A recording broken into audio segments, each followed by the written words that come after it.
ṣé nǹkan ò ti ṣe wá nílẹ̀ Yorùbá báyìí? Ṣé nǹkan ò ti ṣe wá nílẹ̀ Yorùbá? Ẹni tẹ́ ń wò tí wọ́n gbé bí ọmọ kókó yẹn, kábíyèsí ilẹ̀ Yorùbá kan ni.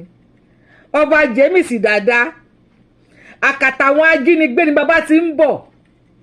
Lẹ́yìn oṣù kan, orí adé ò lè dárìn mọ́. Kábíyèsí ni wọ́n gbé bí ọmọ kókó yẹn. Orí adé ò lè dárìn mọ́. Bàbá tẹ̀wọ̀ yẹn 91 years of age ni wọ́n. Ọmọ ọdún mọ́kànléní àádọ́rin 91 years of age ní ọba Jẹ́mísì Dàda Ògúnyàndá, the ọba lóhùn of Okoloke in Yagba West Local Government, Kogi State. Bàbá ni wọ́n ti gbé yìí, second class ọba ni wọ́n o. Ara àwọn tó bá ti mú àwọn Ọ̀ọ̀ni Aláàfin tán, second class. Kì í ṣọba jẹkùjẹkù ọba yẹpẹyẹpẹ, kò sọba jẹpẹyẹpẹ kan lẹ̀ Yorùbá náà o, ṣùgbọ́n second class ọba lẹ́ ń wò yẹn. Wọ́n lo over 1 month ní àkàtà ajínigbé pẹ̀lú òbítíbitì mílíọ̀nsì gẹ́gẹ́ bí ransom. Adé orí kábíyèsí dà. Ṣùgbọ́n látàrí àwọn kábíyèsí kò kí ń rí ta ni. Ẹ̀rí bí tabára wa dé, pàtí Sunday Igboho pariwo fún yín, kí lẹ sọ? Ẹni ìlú straight ni. Ẹni ìlú straight ni. How can an illiterate lead us in Yoruba nation? Even if we are going to get our nation, why Sunday Igboho èèbó lè ń fọ́ bí ẹni tó ń ṣépè fún? Say if they can come in láti wèlé ọba, second class ọba tí wọ́n dẹ̀ gbé wọn lọ, tí ọba lò over 1 month lélóṣù kan ní àkàtà ajínigbé, tí ò sí ìjọba kan, ọlọ́pàá kan, igbá kan, àwo kan tó máa dìde fún ọba lẹ́yìn pé kó bá san ransom, kó san owó ìtanràn, owó ìtúsílẹ̀, owó ọ̀ràn tó dá. Gbígbé àpò Yorùbá nation, àwọn kábíyèsí wa wọ́n mú dìmọ́lé.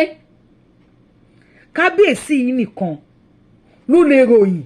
Tó bá ń gbọ́ ohun ojú rí ẹnu, kò gbọ́dọ̀ sọ ẹnu, kò gbọ́dọ̀ sọ ẹnu, kò gbọ́dọ̀ sọ. Kábíyèsí yìí ò ní lè ròyìn tán. Àbí kábíyèsí máa lè ròyìn? Ìjọ ọ̀gbátí, ìjọ ọ̀gbárùn, ìjọ ọ̀bọ́jú, àwọn ọmọ ṣẹ̀ṣẹ̀ṣẹ̀ tí wọ́n ti mú nǹkan yó, àwọn tó ti wà on high level, àwọn ọmọ science student tó ti po oríṣiríṣi, tó ti po wèrè mọ́ wèrè, tí wọ́n ti po pọ̀, tí wọ́n máa fún kábíyèsí nígbà tí olóyìí. Ṣé kábíyèsí á lè sọ? Bàtọ́ náà pàfẹ́ ṣe meeting ní Yorùbá nation ní bíi 3 days ago, tí wọ́n ní wọ́n retí ẹ̀yin ọba. Ẹ pé mi ò sí ní, mo ń wo kíní yẹn bí iṣẹ́. Ẹ pé mi ò sọ̀rọ̀ sí. Mo mọ̀ pé ẹ̀ ní yọjú, Ògún gbọ́. Ògún ni mo mọ̀ pé ẹ̀ ní yọjú kẹ̀. Ẹ̀ lè yọjú. Ẹ̀ lè yọjú. Ṣùgbọ́n tó mú yín tàbí lè yọjú, ó yá àwọn tó ń wò mí bí àwọn akọ sí comment section. Ṣé ẹ̀ ń dúró de kó pọn oníkálukú lẹ́yọ̀ kọ̀ọ̀kan? Ẹ̀ ń dúró de pé ẹni tó bá tún kàn, àbí? Second class ọba, kábíyèsí ò lè dárìn mọ́. Níbo lọ́wọ́ àwọn ọmọ yẹn? Àwọn ọmọ tó gbọ́ ti wà nkólósì. Kábíyèsí ò lè dárìn mọ́. Tó má lè gbé kábíyèsí tí ò sí ẹnì kankan tó lè lọ rescue kábíyèsí, ọmọ ìyá mi, ta ni wọn ò lè gbé? Sunday Igboho pariwo, ẹni kò kàwé, ẹ lọ́mọ ọ̀tá ni. Yorùbá wuyì mo pariwo títí ẹni iye akálẹ̀lò ó ti ẹ̀tọ́ àwọn ẹ̀hànnà kan. Wọ́n ní Yorùbá nation yẹn ó lè náà fi ń jà. Ok, àwọn tí wọ́n lè ní fi jalè tó ń bá eyín lẹ́pọ̀n, ṣe wí pẹ̀lẹ́pẹ̀lẹ́ ìfinúfẹ́dọ̀ làwọn fámìlì máa fi kówó lọ fún wọn. Ìyẹn ṣàdẹ̀ kì í ṣolè. Ẹ tẹ́ mi bá wa gba ṣíṣì lọ́wọ́ ẹ̀rì, ó lè bọ́ ta kó sọ o. Tí n bá pè pọ́n fẹ́ ra kinní kan o, kó mówó wá o. Tó bá bò mí Ọlọ́run ò ní bù ẹ o. Ṣùgbọ́n mo dó fún orílẹ̀-èdè Yorùbá. Mo ṣì wà lórí Yorùbá nation. ká dá dúró ni tó bá lọ́mọ Yorùbá tó ń pẹ̀lú ọ̀bọ jẹ́kó tó ń pẹ̀lú àwọn pípù yìí máa wà burúkú tó ń pẹ̀lú ọ̀bọ jáwùrà tó ń pẹ̀lú wọn jíyàn gbé lọ kọ́ sí gàǹgà ọkàn ẹ wípé àgùntàn ẹ bá járìn ó jẹ̀gbẹ́ ni kíní kan àwọn bàbá wa fi ń ṣọ́ oko lọ́ fi ń ṣọ́ ilé kó tó di pé òyìnbó gbé security dé wọ́n ti fẹ̀sì gbà yẹn lọ́wọ́ wa àbí kò sí wàhálà mi ò ní máa ṣẹ̀sì tó bá wọn ẹ o kò sí nǹkan tó kàn mí kàn yẹn pẹ̀tẹ́ ti ẹ̀dùn náà ṣáwọn kábíyèsí wa wọn ò lókì gbẹ ni wọn ò ní ọ̀fẹ́ wọn ò ní àfòrùn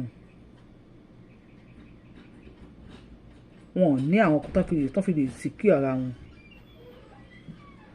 ó ti finish Jésù sọ lórí igi àgbélébù ó ní it is finish Ọlọ́run ó ti parí you don finish wọ́n bóyá wá gbé kábíyèsí ẹ jẹ́ ká pawọ́pọ̀ ká máa pè fún ìtúsílẹ̀ wa fún orílẹ̀-èdè wa ká lè dá dúró kọ́kàn wa lè balẹ̀ tọ̀ Yorùbáwùyí lórúkọ tèmi o Yorùbáwùyí lèmi ń jẹ́ Sunday Igboho wà lẹ́yìn òdìṣẹ́ bínú tiẹ̀ ń dùn báwo ni wọ́n ṣe ń ṣe orílẹ̀-èdè Yorùbá sí ó wà lára àwọn tó ń gbé fọ́tò àwọn èèyàn lọ fún wọn ní DSS àbí wọ́n sọ pé ń gbé orúkọ àwọn èèyàn lọ èmi gbójú síta kò sí tó máa pàgbà tá à ní bá pọ̀ lórí ẹ̀ ń bẹ̀ Yorùbáwùyí lórúkọ mi mo gbójú síta àwọn kábíyèsí tí wọn gbójú síta ìbá àwọn náà ń jí gbé yìí